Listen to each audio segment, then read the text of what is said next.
Hello दोस्तों, मेरा नाम है विनोद सिंह। आज मैं आपको बताने वाला हूँ कक्षा 10वीं के कुछ इम्पोर्टेंट प्रश्न जो कि बिल्कुल ही बोर्ड में आने की पूरी तरीके से संभावना रखते हैं। ठीक है, सबसे पहले मैं आपको बताना चाहता हूँ उदाहरण चौथा। किसका उदाहरण चौथा? मैंने आपको 4 प्रश्न वाली कंप्लीट करवा दी थी। उसके बावजूद आपको प्रश्न वाली अब 5वीं खोलनी है जो एपी वाली है। ठीक है, समांतर श्रेणियां वाली है, जिसमें उदाहरण आपको एक तो चौथा टिक करना है। सबसे पहले उदाहरण चौथा टिक करना है, फिर उदाहरण पांचवा आपको, फिर उदाहरण पांचवा। देखो, आप जब उदाहरण को सॉल्व करते हैं तो इसका मतलब होता है कि आपने आधी से ज्यादा जो प्रश्न वालियां होती है, जैसे कि 5.1, 5.2, वो सॉल्व हो जाती है। आधे से ज्यादा प्रश्न वाली सॉल्व हो जाती है जब हम उदाहरण को सॉल्व करते हैं। ठीक है, फिर आपको उदाहरण छठा भी याद करना है। उसके बाद उदाहरण सातवां, उसके बाद आपको पढ़ना है उदाहरण सातवें के बाद उदाहरण आठवां। ये सब आपको उदाहरण करने। ठीक है, अगर आप इतने उदाहरण कर देते हैं तो आपके आधी से ज्यादा जो समांतर श्रेणी है वो कंप्लीट हो जाएगी। ठीक है, उसके बावजूद आपको खोलनी है 5.2। 5.1 में कुछ भी नहीं है, 5.2 खोलनी है। ठीक है, 5.2 में भी आपको क्वेश्चन एक तो 9वां, क्वेश्चन 11वां और एक क्वेश्चन आपको खोलना है 17वां। ये इंपॉर्टेंट है। उसके बावजूद ठीक है, ये इतना तो हो गया। अब उदाहरण एक आपको खोलना है उदाहरण 13वां। एक आपको उदाहरण 13वां खोलना है। ठीक है, उदाहरण 13वां भी कर देना। उसके बावजूद आपको प्रश्न वाली खोलनी है 5.3। प्रश्न वाली 5.3 में क्या क्या इंपॉर्टेंट है? एक तो क्वेश्चन चौथा, ठीक है, क्वेश्चन चौथा, क्वेश्चन सातवां, देन क्वेश्चन आठवां और क्वेश्चन 9वां। उसके बावजूद एक और क्वेश्चन है जो कि है क्वेश्चन 19वां। बस आपको समांतर श्रेणी में से केवल इतना ही पढ़ना है। ठीक है, 10-15 सवाल है, आप देख लेना एक बार। इसमें से बहुत ज्यादा जो सवाल है आने की पूरी तरीके से संभावना रखते हैं। ठीक है, बस इसके बावजूद आपको इसमें से कुछ भी ज्यादा नहीं पढ़ना है। ठीक है, और ये लगभग आपके 5 नंबर की है, तो आपका लगभग 5 नंबर तो इसमें आ ही जाएगा। ठीक है, उसके बावजूद आपको प्रश्न वाली छठी खोलनी है। ठीक है, जो मेरे ख्याल से रचना वाली है, त्रिभुज रचना, इसके इस टाइप की है कुछ। देखते हैं अब चैप्टर 6। ठीक है, चैप्टर 6 में आपको क्या क्या पढ़ना है? चैप्टर 6 में आपको सबसे पहले 6.1 खोलनी है। 6.1 में भी आपको सबसे पहले पहला प्रश्न खोलना है। ठीक है, पहला प्रश्न केवल पढ़ के जाना है। उसके बावजूद आपको 6.2 खोलनी है। 6.2 में आपको 3, 4, 9 व 10 प्रश्न, बस इतने प्रश्न पढ़ के जाने हैं 6 वाली में, 6.2 में से। अब उदाहरण में से क्या क्या पढ़ना है? एक है 5वां व उदाहरण एक है 7वां। बस ये दोनों उदाहरण खाली पढ़ के जाने हैं। उसके बावजूद आपको 6.3 में से क्या क्या पढ़ना है? 6.3 प्रश्न वाली में से आपको पढ़ के जाना है एक तो दूसरा सवाल, एक है पहला सवाल, एक है दूसरा सवाल, एक है पहला सवाल, एक है 13वां और एक है 15वां। बस ये आपको पढ़ के जाना है 6.3 में से। और 6.4 में से आपको क्या क्या पढ़ना है? 6.4 में से केवल आपको पहला, 8वां व 9वां पढ़ के जाना है। बस ये 3 ही सवाल करने हैं। जबकि 6.5 में से आपको पढ़ के जाना है 9, 10, 11 और 12, ये तीनों या चारों सवाल। ठीक है, बस ये हो गया आपका त्रिभुज वाला।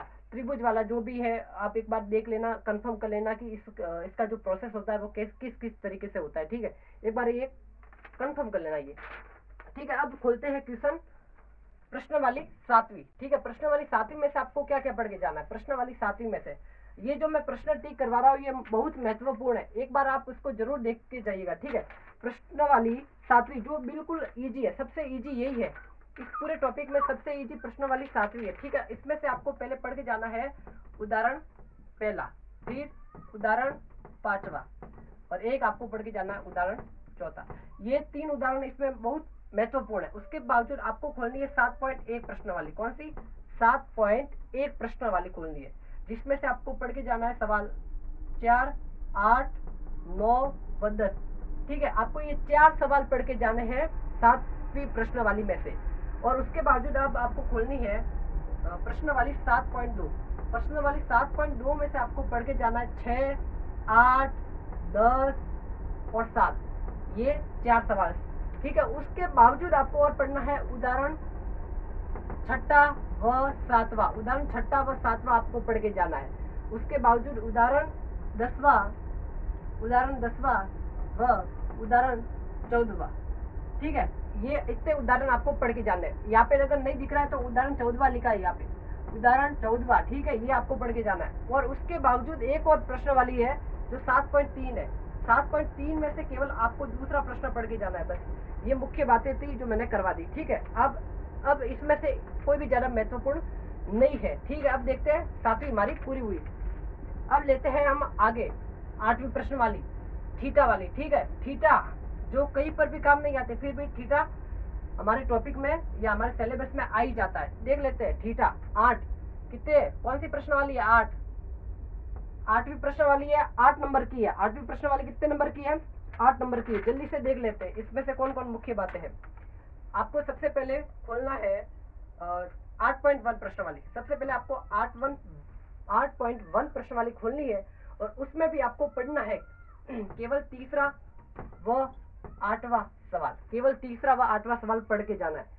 और उसके बावजूद आपको खोलनी है 8.2 प्रश्न वाली। 8.2 प्रश्न वाली में आपको 1 व 2 दोनों पढ़ के जाना है प्रश्न। ठीक है, फिर उसके बाद आपको 8.3 खोलना है और 8.3 में है मुख्य बातें, पहला प्रश्न, केवल पहला प्रश्न। और उदाहरण में से आपको पढ़ के जाना है इसमें 14वां व 15वां। ठीक है, 14वां व 15वां पढ़ के जाना है। बस ये बातें हुई। अब एक और जो मुख्य सबसे ज्यादा महत्वपूर्ण प्रश्न वाली है 8.4। 8.4 में से आपको बहुत महत्वपूर्ण प्रश्न पढ़ के जाना है, जिसमें से एक तो आ जाता है चौथा प्रश्न जो मेरे ख्याल से अबसद वाला है, वो चौथा प्रश्न पढ़ के जाना है। और एक पांचवा बहुत बड़ा है। उनमें से भी 5वें में से भी कौन कौन से पढ़ के जाना है वो देखना। एक तो 5वें का दूसरा, 5वें का तीसरा, 5वें का चौथा, 5वें का 5वां और छठा। ठीक है, 5वें का छठा और उसके बावजूद 5वें का 8वां और 5वें का 10वां। ये इतने प्रश्न है, कितने हो गए? 6 या 7। 5वें के 7 प्रश्न पढ़ के जाने हैं। इसमें 10 है टोटल, पर 3 मुझे नहीं लगता कि वो आए। बस ये आपको पढ़ के जाना है और हमारी 8वीं प्रश्न वाली अब पूरी होगी। ठीक है, अब देखते हैं प्रश्न वाली 9वीं।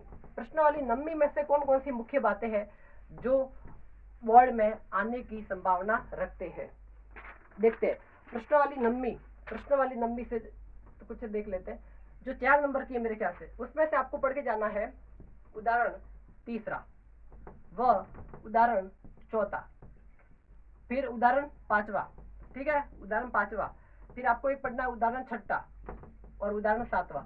इसमें उदाहरण इसलिए ज्यादा दिए क्योंकि ये मेरे ख्याल से रचना वाली है। ठीक है, ट्रिग्नोमेट्री की रचना वाली है, इसकी वजह से ये मैंने उदाहरण ज्यादा इसमें दिए 7। ठीक है, और आपको खोलनी है फिर 9.1। आपको 9.1 प्रश्न वाली में से 5वां, छठा, 14वां व 7वां ये 4 सवाल पढ़ के जाना है। ठीक है, और ये आपकी प्रश्न वाली 9 भी पूरी होगी। 4 नंबर की है, ये पढ़ के जाओगे तो 4 नंबर पूरे आ जाएंगे। ठीक है, और हम चलते हैं थोड़ा सा आगे, फिर ले लेते हैं 10वीं प्रश्न वाली जो मेरे ख्याल से वृत्त वाली है, वृत्त की रचना वाली। वृत्त की रचना में आपको एक बात, मुख्य बातें, एक बात तो कंफर्म पता ही होनी चाहिए और वो होती है वृत्त की रचना किस किस तरह से की जाती है। जैसे कि एक बिंदु से किस किस वृत्त की रचना है, स्पर्श रेखा गुजर सकती है, स्पर्श रेखा के बारे में जरूर सवाल पूछता है। ठीक है, वृत्त की रचना में आपको सबसे पहले पढ़ना है स्पर्श रेखाओं के बारे में। एक तो आपको स्पर्श रेखाओं के बारे में आना चाहिए, स्पर्श रेखाओं के बारे में। ठीक है, स्पर्श रेखाओं के बारे में कि कहाँ से कितनी स्पर्श रेखा गुजर सकती है वो। एक आपको प्रश्न वाली अब खोलनी है 10.1। 10.1 प्रश्न वाली में आपको पढ़ना है केवल दूसरा सवाल। ठीक है, दूसरा सवाल, और उदाहरण में से आपको पढ़ना है 1, 2 व 3, ये तीनों सवाल। ठीक है, फिर आपको खोलनी है 10.2 प्रश्न वाली। 10.2 प्रश्न वाली में से आपको पढ़ के जाना है एक तो चौथा सवाल, एक 7वां सवाल, एक 8वां सवाल और एक 12वां सवाल। ये 4 सवाल केवल आपको पढ़ के जाना है। इतना आप पढ़ लेंगे तो आपका जो बोर्ड का सिलेबस है इसके अनुसार आपके अच्छे नंबर आ सकते हैं। और यही आपको पढ़ के जाना है। अगर आपके पास लास्ट समय में बिल्कुल कम टाइम बचा है तो आप ये पढ़ के जाए, अच्छे नंबर प्राप्त कर सकते हैं। ठीक है, और इससे ज्यादा, इससे जो आगे वाले चैप्टर है इसका मैं एक और वीडियो बनाऊंगा, उसमें बहुत से जितने भी प्रश्न बच चुके हैं वो बता देंगे। ठीक है, और आपको इसीलिए मेरा जो ट्यूशन वाला सर चैनल है, ट्यूशन वाला सर चैनल है, उसको सब्सक्राइब करना है एंड लाइक करना है। ठीक है, थैंक यू फॉर वॉचिंग।